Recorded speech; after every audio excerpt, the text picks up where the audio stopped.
only when the 10-gun salute rang out from Cemetery Hill to tell the country that its king had been laid to rest alongside his wife in the royal tomb, did a collective sigh pass through the crowd of mourners, and they began to make their way home.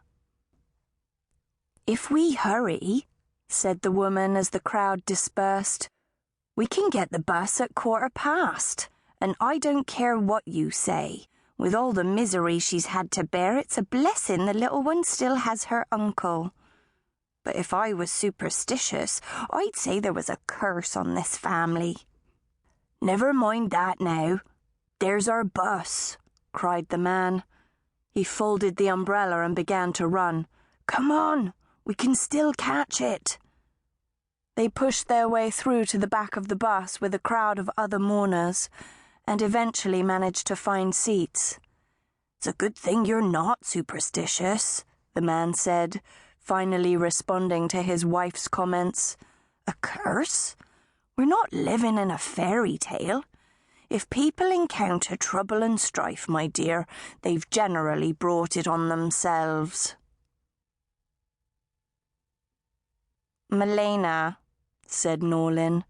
He had insisted that he and the princess should travel back to the palace together in the royal limousine. "Milena, what can I do to comfort you?" The little princess sat there expressionless, as if she hadn't even heard him. "The best thing is to get back into your routine, Milena." He was sitting a little apart from her because her coat was so wet. "Today and tomorrow you'll stay in the palace so that both of us can sign the thank you letters for people's condolences." He leant forwards. "Did you hear me, Milena? After that, you'll go back to school, back to your friends. That'll help take your mind off all this. And in 2 months' time, it'll be your 14th birthday." Slowly, very slowly, Milena looked up. It still seemed as if she hadn't heard him, but then, without saying a word, she nodded her head.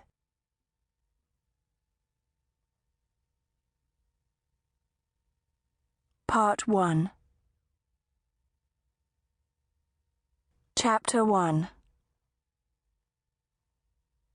The sun disappeared behind a cloud, and the two girls on the patio could feel the coolness as evening approached.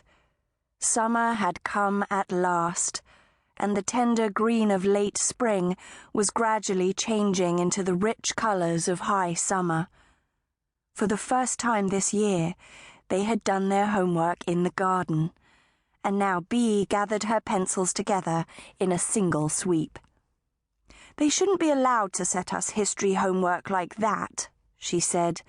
She scowled at the large sheet of paper with its lines, and its lines coming out of lines. "History's so boring." Jenna sighed. "Everybody thinks that, and that's why she gives us stupid homework," she said. "Miss Black wants to make herself seem important.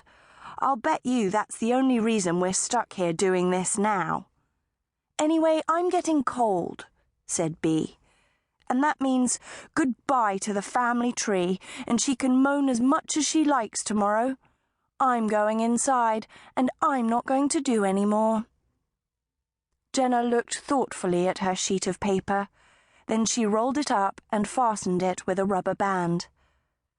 "Maybe I'll ask my mother about it," she said. "There's hardly anything on mine at all." "That's because of the foreigner," said Bee. But then she started guiltily. No, that came out wrong. You know what I mean. It's not fair on you having to do this when your mother won't tell you who your father is. You can't put in any of that grandmother and great-grandmother stuff. You'll just have to hand in half a family tree." Jenna shook her head. "My mother's side's not much better," she said. "I don't know much about them either." Bee's mother poked her head.